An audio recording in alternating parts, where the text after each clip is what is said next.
Halo, Assalamualaikum warahmatullahi wabarakatuh. Hai, selamat pagi dimanapun berada rekan-rekan dari tim psikolog Masjid Syuhada. Ya, pada hari yang berbahagia ini, kita akan mereview beberapa persoalan yang telah disampaikan oleh rekan-rekan guru kepada kami tim psikolog Masjid Syuhada.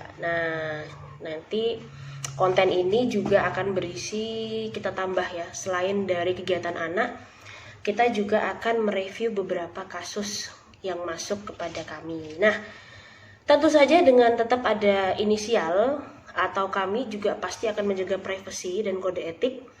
Nah, namun semoga nanti bisa menjadi pembelajaran bagi kita semua ya, sharingnya, dan silahkan apabila ada ayah atau bunda atau rekan lain yang ingin memberikan masukan bisa langsung ditulis di kolom komentar. Oke, baik, sekarang kita masuk ke review kasus yang pertama. Kasus ini adalah kasus untuk anak laki-laki dengan usia 10 tahunan. Anak laki-laki dengan usia 10 tahunan. Nah, mungkin ini agak kurang lengkap ya, tapi nggak apa-apa. Pola asuh dari orang tua.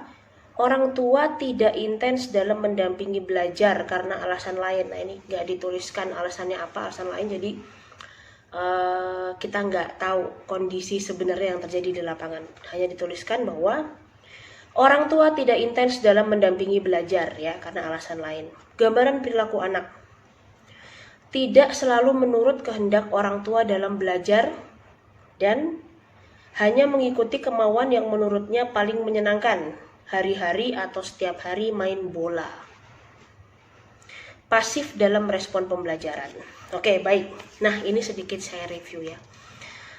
Terus terang saya sangat tertarik dengan kondisi-kondisi atau hal-hal di mana anak-anak itu menjadi kehilangan semangat untuk belajar. Sebenarnya di sini ketika guru yang bersangkutan menuliskan kondisi kasus yang dilaporkan kepada kami, ya, pertama tidak selalu menurut kehendak orang tua untuk belajar atau dalam belajar, kemudian hanya mengikuti kemauan yang menurutnya paling menyenangkan. Kalau kita lihat, dua hal ini saja sudah saling berkorelasi ya. Tidak mau melakukan kehendak orang tua, kemudian hanya menuruti kemauannya sendiri. Nah, mari kita lihat kenapa bisa saya katakan berkorelasi. Nah, ini sebenarnya saya sangat membutuhkan data yang lebih banyak ya terkait pola asuh. Nah, pola asuh ini bagaimana sih si ayah memperlakukan anak, bagaimana si ibu memperlakukan anak, atau apabila anak ini diasuh oleh figur-figur ketiga ya, bagaimana figur ketiga itu juga memberikan pola asuh atau mendampingi anak. Nah, kemudian kita masuk. Maka di sini yang bisa saya katakan adalah tidak selalu menurut kehendak orang tua dalam belajar. Baik, ayah bunda dimanapun berada, berbekal pengalaman dari kasus-kasus yang ada di lapangan, saya akan mengibaratkan atau mengambil contoh dari kehidupan sehari-hari, yang sangat dekat atau familiar dengan kita. Ibaratnya, saya belum masuk ke konteks anak ya. Ibaratnya apabila kita melihat ada hewan dan tumbuhan, ya, tentu dari masing-masing hewan dan tumbuhan itu memiliki karakter dan jenisnya masing-masing, ya ayah bunda atau rekan sekalian. Contohnya, ketika kita masuk ke dunia hewan, dikatakan ada dunia air. Ada ikan-ikan tertentu yang memang dia nggak bisa dengan air yang terus-menerus diganti, menggunakan filter atau sirkulasi yang dia berjalan terus, itu nggak bisa. Mungkin kalau kita sebut katakanlah, mohon maaf kalau saya salah dalam penanganan ikan tersebut ya, saya hanya memberikan contoh, katakanlah ikan lele ya. Jadi memang dia ya kondisi habitat kehidupan airnya ya seperti itu. Memang harus ada di tempat yang keruh, yang gelap dan lain sebagainya, kemudian diberikan makan di situ dan lain sebagainya ya. Nah, namun ada ikan-ikan tertentu yang memang ikan hias yang harus diberikan perlakuan, diganti filternya, diganti air, dilap kacanya dan lain sebagainya. Begitu juga dengan tanaman. Semisal kita melihat ada tanaman kaktus yang memang dia tidak bisa sama sekali kalau mau diberi air terus-menerus, maka akan busuk. Atau misalnya tanaman buah tin, dia harus berada di bawah sinar matahari langsung, karena dia harus menyesuaikan suhu dengan daerah yang memiliki cuaca lebih panas daripada di Indonesia, di tempat aslinya.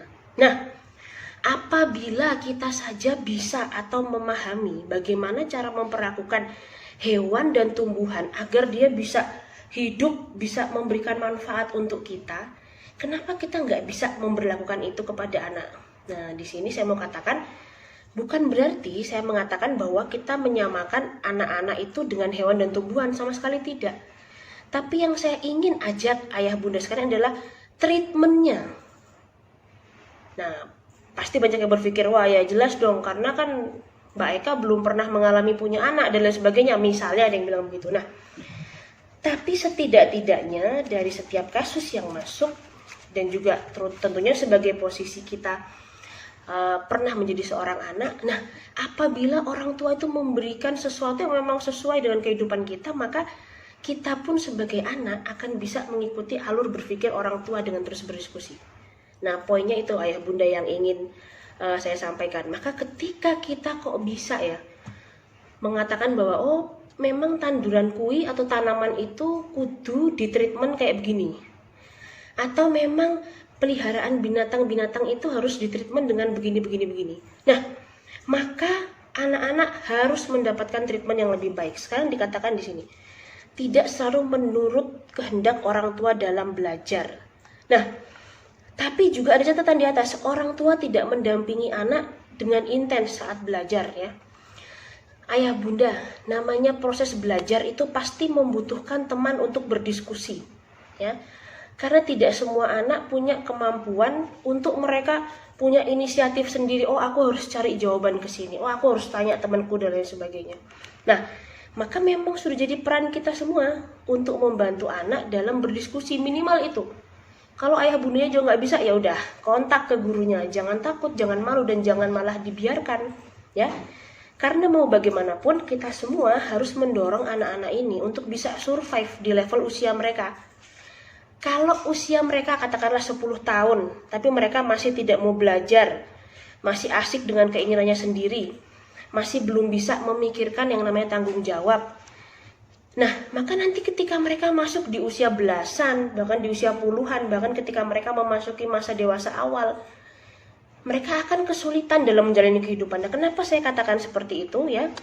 Karena apa? Proses problem solving atau pemecahan masalah yang harus mereka selesaikan di fase umurnya yang sekarang, tidak mereka selesaikan dengan baik. Nah, jadi begitu ayah bunda. Ya, apabila mereka tidak dapat menyelesaikan fase tumbuh dan kembangnya, tidak dapat menyelesaikan problem solving di usia-usia yang harus mereka lakukan, maka mereka pun juga pasti akan kesulitan untuk menyelesaikan tanggung jawab mereka ketika mereka berada di level usia yang lebih tinggi, ya. Nah, dan yang paling penting berikutnya adalah berdamai dengan anak itu bukan berarti meminta anak untuk mereka mau melakukan semua tugasnya atau semua hal yang orang tua inginkan. Tapi orang tua juga perlu pahami, jangan sampai ada ibarat perumpamaan, ikan itu tidak bisa diminta untuk memanjat pohon. Nah, sekarang kita cek, apakah ayah bunda atau orang tua atau kita di sini sebagai pendamping anak yang meminta anak melakukan kegiatan itu, kita sudah tahu dia punya apa aja. Dia punya nggak amunisi buat menyelesaikan tugasnya, dia punya nggak kemampuan dasar dan sebagainya. Jangan sampai misalnya yang paling simpel aja, contohnya mungkin menyapu rumah, itu hal tersimpel ya, menyapu lantai, mohon maaf menyapu rumah lagi ya, menyapu lantai. Nah, bagaimana triknya menyapu lantai supaya kita memastikan tidak ada kotoran yang tertinggal? Pernah nggak diedukasi sampai sekonkret itu? Jangan sampai ketika diminta untuk menyapu lantai, tiba-tiba orang tua hanya mengatakan, itu lantainya masih kotor, ya, atau itu yang di bawah meja, di bawah kursi kurang bersih. Nah, padahal anak-anak ini nggak tahu tekniknya menyapu. Mungkin kalau yang kita hidup di zaman bahola, kita pasti tahu, oh nyapu tuh begini. Karena apa? Teknik mengamati kita lebih tajam, bisa jadi seperti itu. Nah, maka untuk anak-anak ini, mari diajarkan kalau nyapu itu misalnya harus ditekan gagangnya supaya yang bawah itu bisa mengakomodir atau bisa meraup semua sampah-sampah yang ada di lantai melalui bagian ujung-ujung atau atas-atasnya sapu ya, Bapak Ibu sekalian. Nah, atau dengan cara gimana cara membersihkan tempat tidur yang benar. Diperlihatkan, ini loh caranya tuh ujung selimut dengan ujung selimut harus ketemu, ya. Yang bawah pun begitu, ujung selimut yang ini dan ini yang ketemu. Kemudian dilipat juga ujungnya sama ujungnya harus ketemu.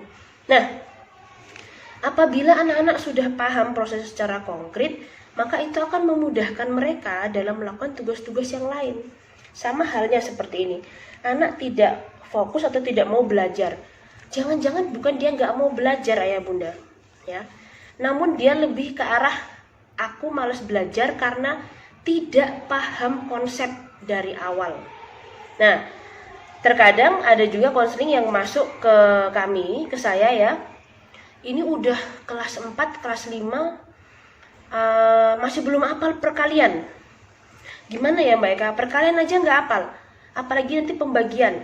Nah, jangan jauh-jauh ngomong perkalian dan pembagian ayah bunda sekalian. Mereka bisa dulu nggak memahami kemauan soal yang akan dikerjakan itu seperti apa? Itu dulu aja. Atau ada basic-basic pembelajaran di kelas yang lebih kecil, entah kelas 1, kelas 2, kelas 3, yang anak-anak ini belum paham, ya, yang anak-anak ini belum sadari. Nah, maka mari dari kasus yang ini tadi, tidak fokus atau tidak menuruti kehendak orang tua untuk belajar, ya, mengikuti kemauannya sendiri, ya, itu sebagai model untuk defense mekanisme atau pertahanan diri ini yang kedua ya. Karena apa? Setiap anak atau setiap manusia itu mereka wajib atau mereka harus punya momen dan kesempatan di mana mereka merasa berharga. Atau saat mereka melakukan itu, mereka melakukan hobinya itu, maksud saya, mereka akan mendapatkan kesenangan atau mereka akan mendapatkan rasa penghargaan diri yang tinggi. Karena mereka memang ahli di bidangnya. Nah, maka mari ayah bunda jangan terjebak dengan ketidakmauan anak-anak untuk belajar ya, atau ketidakmauan anak-anak untuk menuruti kehendak. Nah, coba sekarang dirubah cara pandangnya, cara perilakunya. Ingat, ikan tidak mungkin bisa diminta untuk memanjat pohon. Nah, ditambah sekarang dengan adanya media sosial dan gadget, artinya apa? Anak-anak punya pembanding banyak di lapangan. Nah, maka ayah bunda tidak bisa lagi sepenuhnya menggunakan pola asuh atau cara pengasuhan di masa lampau yang diterapkan dengan ayah bunda kepada anak-anak zaman sekarang ya, karena mereka punya pembanding. Nah, oke, itu dari saya ayah bunda ya, semoga nanti bisa ada hal-hal yang bisa dipetik. Intinya kita harus mendampingi anak dengan perasaan bahagia dan optimis ya, karena menjadi anak dan menjadi orang tua itu adalah sama-sama proses pembelajaran seumur hidup. Oke, terima kasih banyak. Itu dari saya Eka ya, tim psikolog Majiswada. Semoga bisa mengambil pesan-pesan atau hal-hal positif ya, meskipun sedikit, untuk diterapkan dalam kehidupan sehari-hari. Oke, baik, sehat selalu dan sampai jumpa pada sesi-sesi berikutnya. Wassalamualaikum warahmatullahi wabarakatuh.